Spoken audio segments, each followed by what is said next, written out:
बिस्मिल्लाहिर्रहमानिर्रहीम। नाज़रीन अस्सलाम वालेकुम, मैं हूँ इमरान वसीम। नाज़रीन आज 8 अप्रैल है, दिन है जुमातुल मुबारक का और साल 2022। नाज़रीन आज के प्रोग्राम में हम बात करेंगे कि chief justice of Pakistan justice Umar Ata Bandial की सरबराही में 5 रुकनी लार्जर बेंच इस नतीजे पर कैसे पहुँचा। अदालत उज़्मा के 5 जज साहबान ने आखिर ये नतीजा कैसे अखज़ कर लिया कि जो डिप्टी स्पीकर कासिम सूरी की रूलिंग है, जिसके ज़रिए वज़ीर आज़म इमरान ख़ान के ख़िलाफ़ अपोजिशन की अदम एतमाद की तहरीक को मुस्तरद किया गया है, डिसमिस किया गया है। दरअसल डिप्टी स्पीकर की ये रूलिंग गैर कानूनी है, गैर आइनी है और इसे कलअदम करार दिया जाना चाहिए। और ये फ़ैसला देने से पहले जज साहबान पर क्या कोई दबाव था, और अगर कोई दबाव था तो किसका दबाव था, और ये फ़ैसला देने से पहले जज साहबान को क्या कोई टेलीफ़ोन कॉल आई, और अगर टेलीफ़ोन कॉल आई तो वो कहाँ से आई और किसकी जानिब से टेलीफ़ोन कॉल की गई। आज के इस प्रोग्राम में इस मामले पर आप नाज़रीन के साथ डिटेल से गुफ्तगू करेंगे। लेकिन इससे पहले दो मुख्तसर सी ख़बरें आप नाज़रीन के साथ मैं ज़रूर शेयर करना चाहूँगा।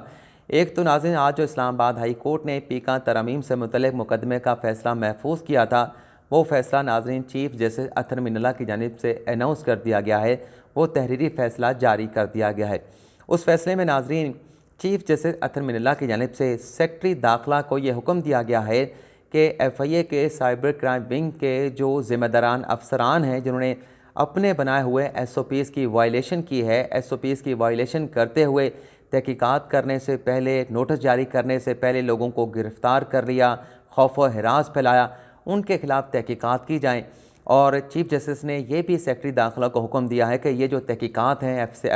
FIA के अफसरान के ख़िलाफ़, ख़ास तौर पे FIA के साइबर क्राइम विंग के अफसरान के ख़िलाफ़, ये तहकीकात जो है वो 30 रोज़ के अंदर मुकम्मल करके इस हवाले से जो भी रिपोर्ट बनती है, जो भी आप एक्शन लेंगे, जो भी आप अपने ज़िम्मेदारान अफसरान के ख़िलाफ़ कार्रवाई करेंगे, इस हवाले से जो रिपोर्ट है वो अदालत में जमा करवाई जाए, जिस पर फ़र्द अदालत ने अगर मुनासिब समझा तो एक्शन लिया जाएगा। तो ये तो अदालत ने फ़ैसला सुना दिया। दूसरी नाज़रीन ख़बर यह है कि जो कल सुप्रीम कोर्ट ऑफ पाकिस्तान में हुआ, जो चीफ इलेक्शन कमीशन अदालत के सामने पेश हुए, जिसमें उन्होंने अदालत से कहा कि वो 3 माह के अंदर यानी 90 रोज़ के अंदर इंतखाबात करवाने के लिए तैयार नहीं है। इलेक्शन कमीशन ने कहा कि गो कि हमारा आइनी मैंडेट है कि 90 रोज़ के अंदर अगर असम्बली तहलील हो जाती है तो हमने 90 रोज़ के अंदर इलेक्शन करवाना है। लेकिन सूरत हाल ये है कि मरदमशुमारी की वजह से अभी तक जो हल्का बंदियाँ हैं वो नहीं हो सकें। हल्का बंदियाँ हमें करने के लिए कम अज़ कम 4 माह और उसके बाद फिर हम इलेक्शन करवाने के लिए हमें 90 रोज़ यानी 30 रोज़ का वक्त चाहिए होगा।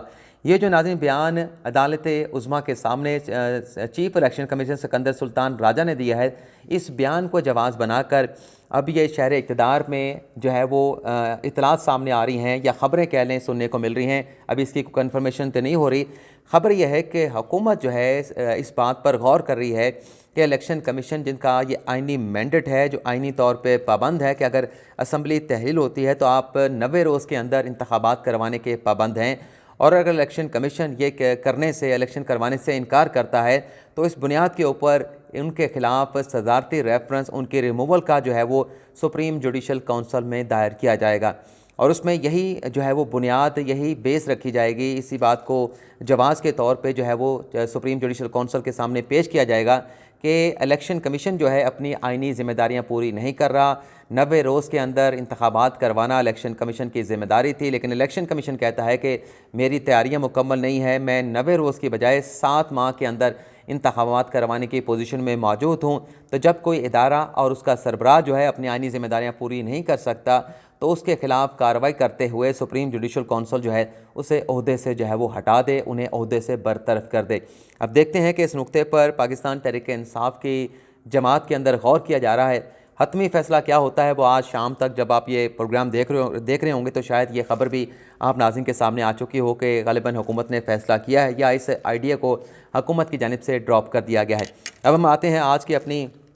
जो टॉप स्टोरी है कि सुप्रीम कोर्ट का 5 रुकनी लार्जर बेंच इस नतीजे पर आखिर कैसे पहुंचा कि जो डिप्टी स्पीकर की रूलिंग है वो गैर कानूनी और गैर आइनी है। ये नाज़रीन तफसीलात बताने से पहले जो इस वक्त ट्विटर के ऊपर ट्रेंड चल रहे हैं, टॉप ट्रेंड में कल के फैसले के हवाले से कौन से ट्रेंड्स हैं वो आप नाज़रीन के साथ मैं सिर्फ शेयर करना चाहूँगा, उनके ट्रेंड का नाम बताना चाहूँगा, ज़्यादा बात नहीं करूँगा। एक तो नाज़रीन चल रहा है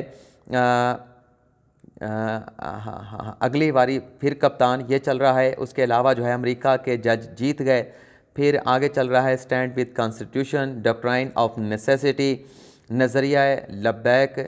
लब्बैक दा।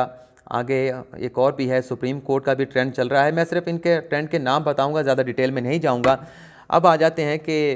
सुप्रीम कोर्ट इस नतीजे पर कैसे पहुंची कि ये जो रूलिंग है डिप्टी स्पीकर की, इसे कलअदम करार दिया जाना चाहिए। अब आपने ये तमाम जो बातें आपके साथ मैं शेयर कर रहा हूँ, आपने इसे गौर के साथ सुनना भी है और इसे समझना भी है, क्योंकि सुप्रीम कोर्ट जब भी किसी नतीजे पर पहुँचती है तो वकला जो असिस्ट करते हैं, उनके असिस्टेंट की बुनियाद के ऊपर अदालत जो है कोई ना कोई नतीजा अखज़ करती है। और ये भी आपको याद होना चाहिए कि इस मामले पर सुप्रीम कोर्ट ने सोमोटो एक्शन लिया था, सोमोटो नोटिस लिया था, और ये सुप्रीम कोर्ट का अपना भी मुकदमा था जब डिप्टी स्पीकर कासिम सूरी की जानिब से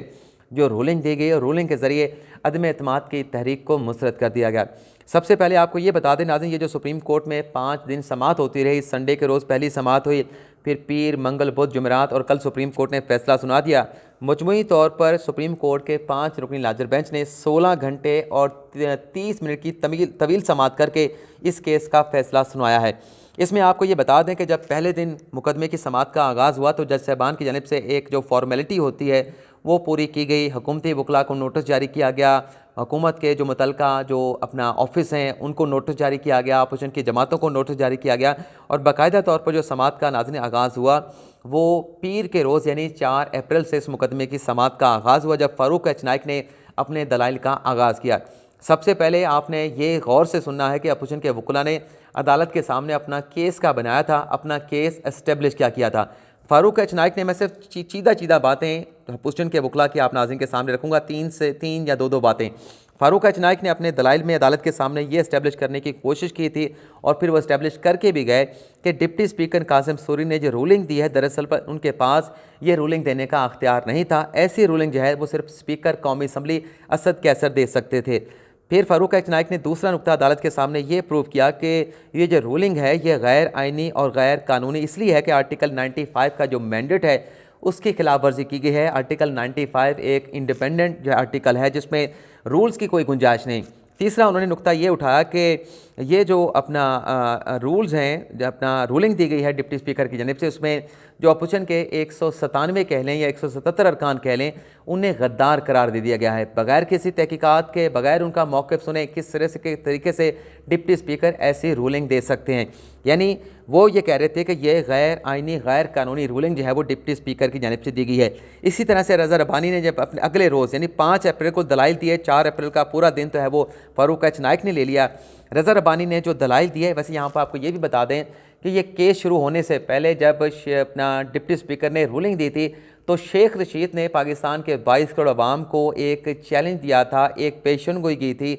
लेकिन उस पेशगोई को चीफ जस्टिस उमरता बंदयाल ने किस तरीके से जो है वो नलीफाई किया है, और शेख रशीद के चैलेंज का चीफ जस्टिस उमरता बंदयाल ने किस तरीके से अदालती तरीके से जवाब दिया है, उस पर भी आप नाज़रीन के साथ डिटेल आगे चल के हम शेयर करेंगे। 5 अप्रैल को नाज़रीन जब रज़ा रब्बानी साहब ने दलाइल दिए तो उन्होंने 2 बातें जो है अदालत के सामने रखी। एक तो उन्होंने ये कहा कि जब एक मरतबा अदम एतमाद की तहरीक पर लीव ग्रांट कर दी गई, उसे एक्सेप्ट कर लिया गया, ऐवान में पेश कर दिया गया, उसके बाद उस पर वोटिंग करवाई जा सकती है। वोटिंग के ज़रिए वो तहरीक जो है अदम एतमाद की कामयाब हो जाए, नाकाम हो जाए, वो अलग बात है, लेकिन उसे मुस्तरद नहीं किया जा सकता। दूसरी उन्होंने बात ये बताई, बल्कि इसी पहली बात के अंदर ये भी कहा कि ये जो रूलिंग दी गई है ये रूल 37 की भी खिलाफ वर्जी है और इसके ज़रिए जो आर्टिकल 95 है उसको भी बेअसर कर दिया गया है। और फिर उन्होंने ये भी कहा कि सदर मुमलिकत ने जो आर्टिकल 63 का रेफरेंस सुप्रीम कोर्ट के पास तशरीह के लिए भेजा था, सदर मुमलिकत को ये पता जब चल चुका था कि वज़ीर आज़म जो है वो अक्सरियत खो बैठे थे, तो सदर मुमलिकत को बजाय इसके कि वो सुप्रीम कोर्ट के पास रेफरेंस भिजवाते आर्टिकल 63 का, बल्कि सदर मुमलिकत को तो वज़ीर आज़म से ये कहना चाहिए था कि आपके मुनर्रिफ अरकान जिन्हें आप नोटिस जारी कर चुके हैं, जिन्हें आप शोकास नोटिस जारी कर चुके हैं, आप तो ऐवान का एतमाद खो बैठे हैं, आपको तो फौरी तौर पर ऐवान से एतमाद का वोट लेना चाहिए। इसके बाद मखदूम अली ख़ान ने दलाइल दिए। मखदूम अली ख़ान ने अपने दलाइल में कहा कि जो रूलिंग है डिप्टी स्पीकर की उसका जुडिशल रिव्यू हो सकता है, अदालती अख्तियार मौजूद है, अगर आइन की खिलाफ वर्जी होती है तो अदालत उसका जायज़ा ले सकती है। और फिर मखदूम अली ख़ान ने आखिरी बात यह की कि हक़ाइक़ और कानून की बदनीयती है जो रूलिंग डिप्टी स्पीकर की कासिम सूरी की जानिब से दी गई है। और वो ये रूलिंग देते हुए आर्टिकल 69 का जो इस्तेहकाक है, जो प्रिविलेज हासिल है स्पीकर, डिप्टी स्पीकर और अरकान पार्लिमान को, उससे वो बहुत ज़्यादा आगे चले गए। अब हम आ जाते हैं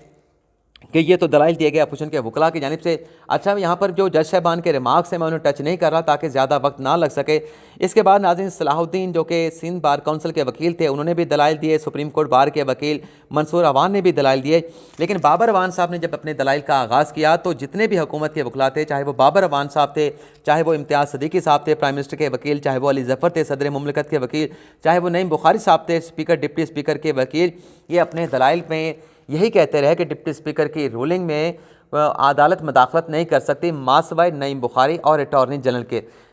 नईम बुखारी साहब ने नाज़रीन अपने दलाइल में कहा वो भी आगे चल के हम आपको ज़रूर बताएंगे, लेकिन यहाँ पर वक्फा लेते हैं। एक ज़रूरी कॉल आई, वो अटेंड करके दोबारा आते हैं। माफ़ी चाहता हूँ नाज़रीन, मुझे ब्रेक लेना पड़ी बीच में। तो बाबर अवान साहब ने और बाकी हुकूमती वकला जो है वो रूलिंग का दिफा करते रहे, लेकिन नईम बुखारी साहब ने दिफा नहीं किया। नईम बुखारी साहब ने कहा कि अदालत इस बात का जायज़ा ले सकती है, यानी अदालत को एक रास्ता दिखाया गया। जो अली ज़फ़र दलाइल दे रहे थे, जो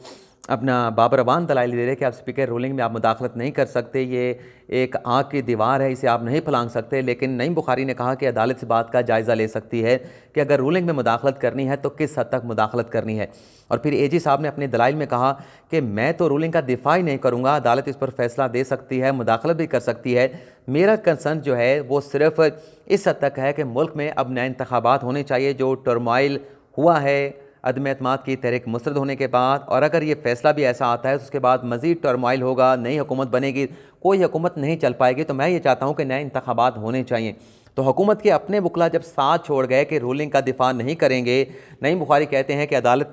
जायज़ा ले ले कि कितनी आप मुदाखलत कर सकते हैं, तो फिर सुप्रीम कोर्ट क्यों इस नतीजे पे ना पहुँचे कि जो डिप्टी स्पीकर कासिम सूरी की रूलिंग है उसमें हम मुदाखलत कर सकते हैं, उसका आइनी और कानूनी तौर पर जायज़ा ले सकते हैं, और अगर वो आइन के बरखिलाफ़ है तो सुप्रीम कोर्ट का 5 रुकनी लार्जर बेंच क्यों जो है उसके कलअदम करार नहीं देगा। अब गलतियां हुकूमती वकील कहाँ पे करते हैं, ख़ास तौर पे बाबर अवान साहब ने जो दलाइल दिए, यानी दो उन्होंने बातें की। एक तो उन्होंने कहा कि निगरान सेटअप के हवाले से इकदाम उठाए जा चुके हैं, तो लिहाजा अब तो रूलिंग वापस नहीं हो सकती। अदालत ने उनसे पूछा कि आप तो पाकिस्तान तहरीक इंसाफ के वकील हैं, आप तो हुकूमत के वकील ही नहीं, ना आप सदर के वकील हैं, ना आप स्पीकर के वकील हैं, आप ये कैसे कह सकते हैं कि निगरान हुकूमत के हवाले से इकदाम उठाए जा सके हैं। और फिर अगली जो बात की, यानी हुकूमत ने डिप्टी स्पीकर की रूलिंग के ज़रिए साबित कर दिया था कि ये लोग जो हैं गद्दार हैं, गैर मुल्की साजिश का हिस्सा हैं। लेकिन बाबर अवान साहब ने जब ये दलील अदालत के सामने रखी कि हम इस मामले की तहकीकात करवाना चाहते हैं, तो जज साहबान भी बड़े हैरान हुए कि जब आप इस मामले की तहकीकात करके सच सामने लाना चाहते हैं तो फिर रूलिंग किस बुनियाद के ऊपर दी गई, किस मवाद के ऊपर आपने रूलिंग दे के जो अपोजिशन के अरकान थे उन्हें आपने गद्दार करार दे दिया। तो हुकूमती वकला के जितने ठोस दलाइल थे, आप इन चंद बातों से अंदाज़ा लगा सकते हैं। तो अदालत ने इस नतीजे पर पहुंचना ही पहुंचना था। अब जो सोशल मीडिया पर ट्रेंड चलाया जा रहा है कि अमरीकी जज जीत गए, जब जस्टिस बंदियाल जो है वो इमरान खान को सादिक और अमीन करार देते हैं तब तो वो अमरीकी जज नहीं होते। जब जस्टिस बंदियाल साहब जो हैं नवाज शरीफ के खिलाफ कोई फैसला देते हैं पार्टी की सदारत से मुतल्लिक, तब भी जस्टिस बंदियाल साहब जो है अमरीकी जज नहीं होते। और फिर इसी तरह से माजी में हमने ये देखा, एक महीना पहले जब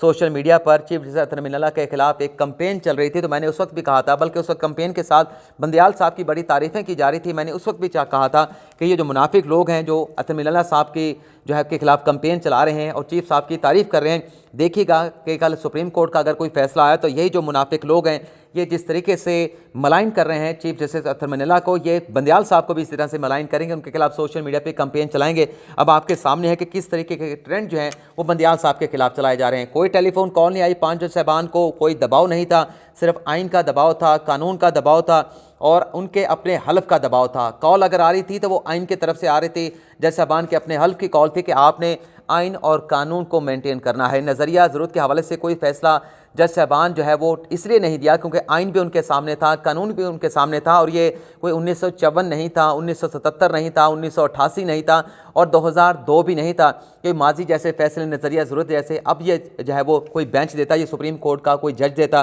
तो मैं तो उन तमाम 5 जज साहबान को सैल्यूट करूँगा कि बड़ा बेहतरीन फ़ैसला आइन और कानून के मुताबिक दिया है और उस फैसले को कितना सराहा जा रहा है पाकिस्तान के अवाम की जानिब से। ये मीडिया पे आप जो है वो आज देख सकते हैं कि अवाम इस फैसले को कितना पसंद कर रहे हैं। शेख रशीद साहब ने जब रूलिंग दी तो शेख रशीद साहब ने डिप्टी स्पीकर की रूलिंग के बाद फौरी तौर पर ये बयान दिया कि ये जो अपोजिशन की जमातें ववेला कर रही हैं, एहतजाज कर रही हैं, शोर कर रही हैं, इन्हें मैं कहता हूँ कि ये एहतजाज ना करें बल्कि इंतखाबात की तरफ आएँ, क्योंकि अदालत से जब इस केस का फैसला आएगा, जब तक फैसला आएगा तो इलेक्शन की तारीख आ चुकी होगी। यानी अदालत को ताना दे रहे थे, चीफ जस्टिस को ताना दे रहे थे कि वहाँ पर जल्दी फैसला इस केस का नहीं आएगा, लेकिन सुप्रीम कोर्ट के 5 रुकनी लाजर बेंच ने 5 रोज़ के अंदर 16 घंटे 30 मिनट की समाअत करके 4 रोज़ के अंदर 5 रोज़ के अंदर इस केस का फैसला सुना के जो शेख रशीद साहब ने अदालत को चैलेंज किया था, जो पेशगोई की थी, उस पेशगोई को भी गलत साबित कर दिया और जो चैलेंज था उसका भी जवाब दे दिया कि अदालत जो है, अगर अदालत ने, यानी जो आप कह रहे थे कि ताख़ीर से इस केस का फैसला आएगा, लेकिन अदालत ने 5 रोज़ के अंदर मुसलसल अपना जो रेगुलर बेंच है उसको भी सुना और इस केस का फैसला भी 5 रोज़ के अंदर जो है वो अनाउंस कर दिया गया और हुकूमत की तवक्कुआत के बरक्स जो है इस केस का फैसला सुनाया गया। तो ये नाज़रीन आज का हमारा वीलॉग आपसे इजाज़त चाहेंगे। अगर आपको प्रोग्राम पसंद आया है तो लाइक भी कीजिएगा, शेयर भी कीजिएगा और जो नए दोस्त हैं वो चैनल को सब्सक्राइब भी कर लें और बेल आइकॉन का बटन भी ज़रूर प्रेस करें। अल्लाह हाफिज़।